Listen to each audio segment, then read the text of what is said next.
선행 교육을 유발하는 사교육과 학교의 선행학습 유발 요인을 줄이고 교육과정을 정상적으로 운영하여 학생들의 과도한 경쟁이나 학습 부담을 줄이고 학교 교육을 정상화한다는 목적으로 제정된 공교육 정상화법.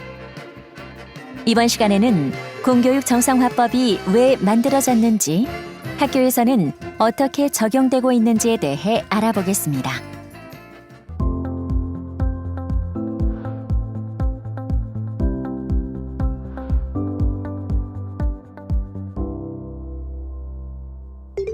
안녕하세요. 안녕하세요. 이번 시간에는 한국교육과정평가원의 이명진 박사님과 함께 공교육 정상화법에 대해 궁금한 점들을 나눠보도록 하겠습니다. 박사님, 공교육 정상화법은 무엇인가요? 공교육 정상화법은 2014년 9월 12일부터 시행된 공교육 정상화 촉진 및 선행교육 규제에 관한 특별법의 약칭이고요. 그동안의 교육 현장의 요구를 반영해서 2019년 3월에 일부 개정이 되기도 했습니다. 이 법은 학부모의 경제적 부담을 줄이고 학교 내에서 공정한 경쟁이 이루어지도록 하고, 또 학생의 창의력을 개발하거나 인성의 함량을 포함한 전인 교육이 실현되도록 하기 위해서 제정되었습니다. 초등학교, 중학교, 고등학교에서의 교육과정의 정상화에 아주 기여를 많이 하고 있고요. 학생의 자기주도적 학습 능력이 저하되는 등의 문제점들을 극복하기 위해서 지금 시행되고 있습니다. 네, 공교육 정상화법이 학생의 건강한 심신 발달과 학부모의 사교육비 경감 등의 목적을 위해 2014년에 제정되어 학교에 적용되고 있는 것으로 알고 있는데요. 네, 그렇습니다. 선행교육이나 선행학습 유발 행위에 대해서는 다른 어떤 법보다도 우선적으로 적용이 되고 있고요. 또 이 법이 앞으로도 모든 학생들이 꿈을 이루고 미래를 여는 행복한 교육을 지원하는 든든한 교육 지킴이의 역할을 할 것으로 기대하고 있습니다. 공교육 정상화법을 이야기하면서 가장 많이 등장하는 단어가 선행교육과 선행학습인데요. 비슷한 것 같은데 어떻게 구별할 수 있을까요? 네, 조금 구별하기가 어려운데요. 간단히 말씀을 드리면, 선행교육은 교육 관련 기관, 그러니까 학교 같은 곳에서 국가교육과정, 시도교육과정, 그리고 학교 교육과정에 앞서서 교육과정 편성하고 제공하는 교육 일반 전체를 가리킵니다. 반면에 선행학습은 학습자가 국가교육과정, 시도교육과정, 그리고 학교교육과정에 앞서서 스스로 하는 학습을 말합니다. 아주 쉽게 말을 하면 선행교육은 교육 관련 기관이 주체가 되고요. 선행학습은 학습자가 주체가 되는 것이지요. 여기서 교육 관련 기관이라는 것은 법률에서 정하고 있는 학교와 같은 그런 기관을 말하고 있죠. 공교육 정상화법에서는 선행교육과 선행학습을 모두 규제하나요? 그렇지 않습니다.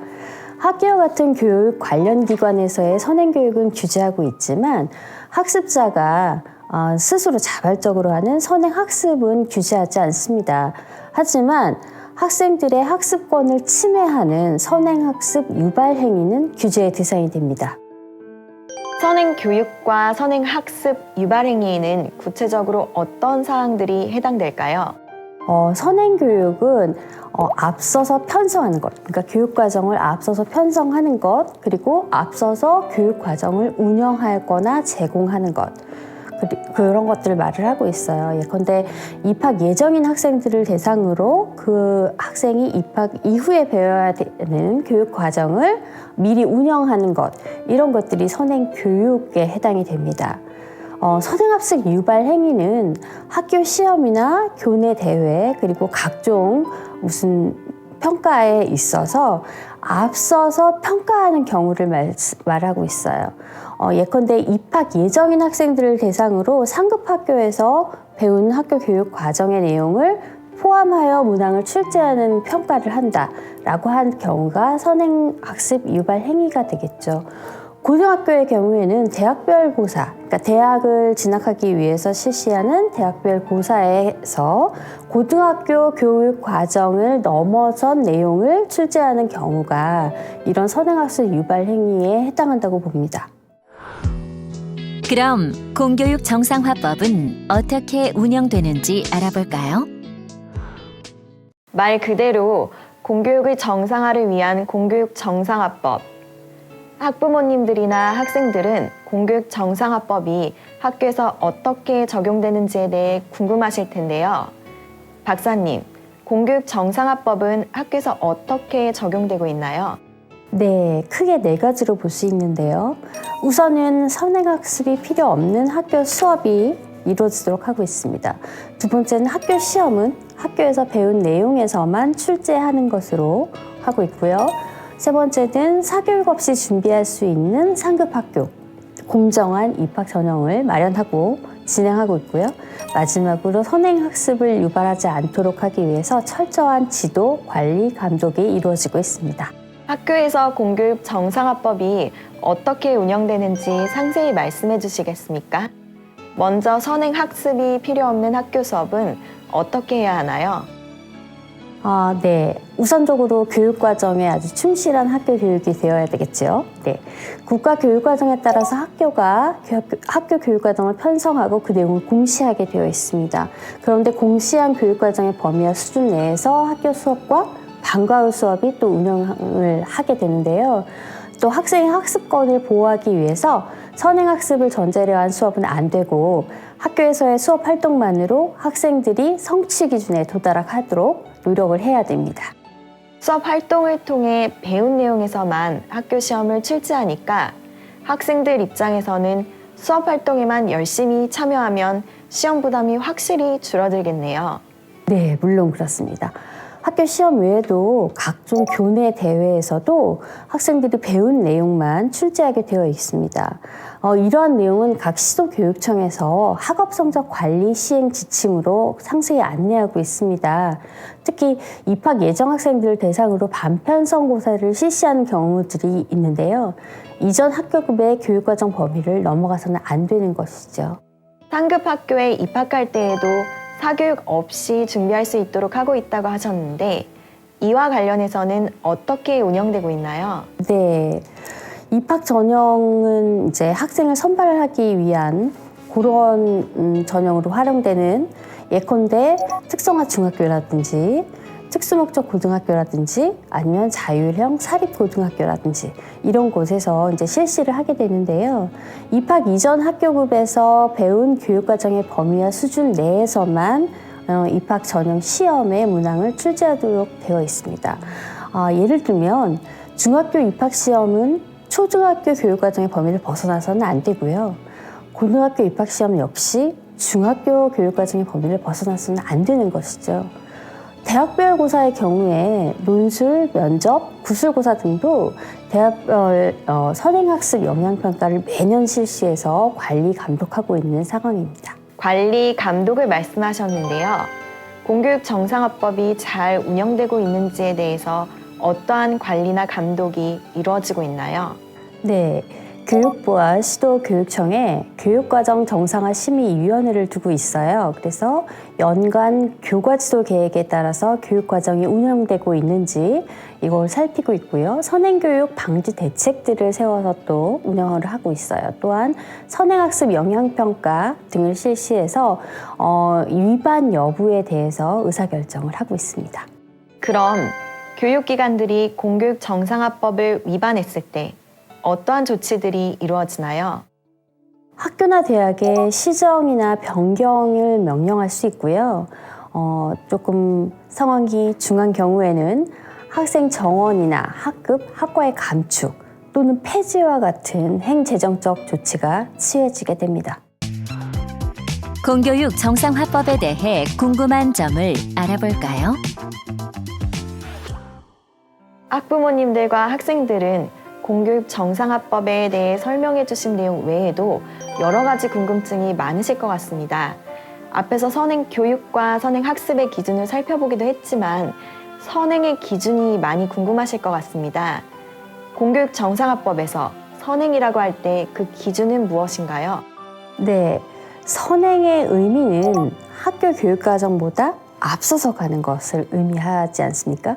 그래서 통상적으로 교수학습과 평가는 학기 단위로 이루어지기 때문에 이 학기를 기준으로 보고 있습니다. 그렇군요. 그럼 만약에 공교육 정상화법에 근거해서 학생이나 학부모님들께서 민원을 제기한다면 이에 대한 처리는 어떻게 이루어지나요? 민원들은 먼저 학교로 이제 들어오게 되는데요. 학교에서 학업성적관리위원회 등을 개최해서 이 문제를 해결하려고 노력을 하게 되고요. 여기에서 해결되지 않으면 시도교육지원청이나 교육청에 있는 시도교육과정 정상화심의위원회에서 정해진 절차에 따라 필요한 경우에 장학지도나 조사, 감사 등을 실시할 수 있습니다. 사안이 중대한 경우에는 별도의 행정적, 재정적 조치를 취할 수도 있고요. 그럼 학부모님들은 선행 교육 관련 사항에 대한 정보를 어디에서 어떻게 얻을 수 있을까요? 네, 학교에서는 교원들뿐만 아니라 학생과 학부모를 대상으로 공교육 정상화법에 대한 연수를 1년에 1회 이상 실시하도록 되어 있습니다. 학교 교육과정을 설명회를 열어서 설명하거나 가정통신문을 이용하거나 학교 홈페이지에 공시하는 등의 방법들이 활용되고 있어요. 학부모가 학교의 정상적인 교육 과정을 더욱 신뢰하고 지지하기 위한 목적으로 이런 활동들을 하고 있는데요. 학교에 가셔서 학부모님들의 또 경우에도 학교에 직접 가셔서 각종 교육활동 정보를 공유하신다든가 아니면 학부모들의 의견을 적극적으로 내셔서 학교가 그것을 수렴하고 청취하도록 하게 한다든가 또 학습상담 기회를 잘 활용해서 학부모님들이 의견을 개진할 수 있도록 학교가 기회를 준다든가 진로 진학 관련 설명회를 개최한다든가 이런 활동들에 또 많이 열리고 있고 학부모님들이 직접 참여를 하시면 좋겠습니다. 공교육 정상화법에 따르면 학생 생활기록부에 기재된 모든 사항들이 입학 전형에 반영되어도 괜찮은 건가요? 그렇지 않습니다. 학교에서는 학교생활 기록부를 입학 전형 자료로 제출을 할 때 법에 제시된 입학 전형 반영 금지 사항들이라는 게 있어요. 예를 들면 학교 밖 경시대회 실적이라든가 각종 자격증이나 인증시험 성적 등 이런 것들을 보이지 않게 처리한 후에 제출하여야만 합니다. 공교육 정상화법에 대해 더 자세한 정보는 어디에서 얻을 수 있을까요? 한국교육과정평가원의 홈페이지에 들어오시면 선행교육예방연구센터 페이지가 따로 준비되어 있습니다. 여기에 들어오시면 공교육 정상화법에 대한 간단한 안내가 있는 브로셔를 보시고 개요를 잡으실 수가 있고요.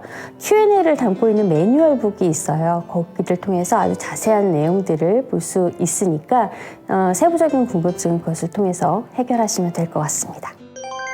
마지막으로 공교육 정상화를 위해 학부모님들께 부탁드릴 말씀이 있으신가요? 네, 공교육 정상화법에서 학부모의 책무를 정하고 있어요. 각종 학부모 참여 행사 수업 공개, 학부모 회의, 학부모 활동에 참여하는 거, 학교 교육과정 운영을 정확하게 이해해서 또 자녀가 학교 생활에 성실하게 참여하도록 협조하는 것이 이 학부모의 책무라고 법에서 규정을 하고 있고요. 그래서 공교육 정상화법에 대해서 또 이 법이 잘 시행되게 하기 위해서는 교육 수요자이신 학부모님들이 학교를 신뢰하고 지지해 주셔야만 합니다. 학생과 교사만큼 학부모님들 또한 학교 교육의 아주 중요한 구성원이시거든요. 그래서 학부모님들의 적극적인 관심과 협조가 필요하고 또 그렇게 해주시리라고 생각을 합니다. 네, 지금까지 공교육 정상화법에 대해서 자세한 말씀 감사드립니다. 지금까지 우리 아이들이 행복하게 다닐 수 있는 학교를 위한 공교육 정상화법에 대해 알아보았습니다. 수고하셨습니다. 네, 수고하셨습니다. 한국교육과정평가원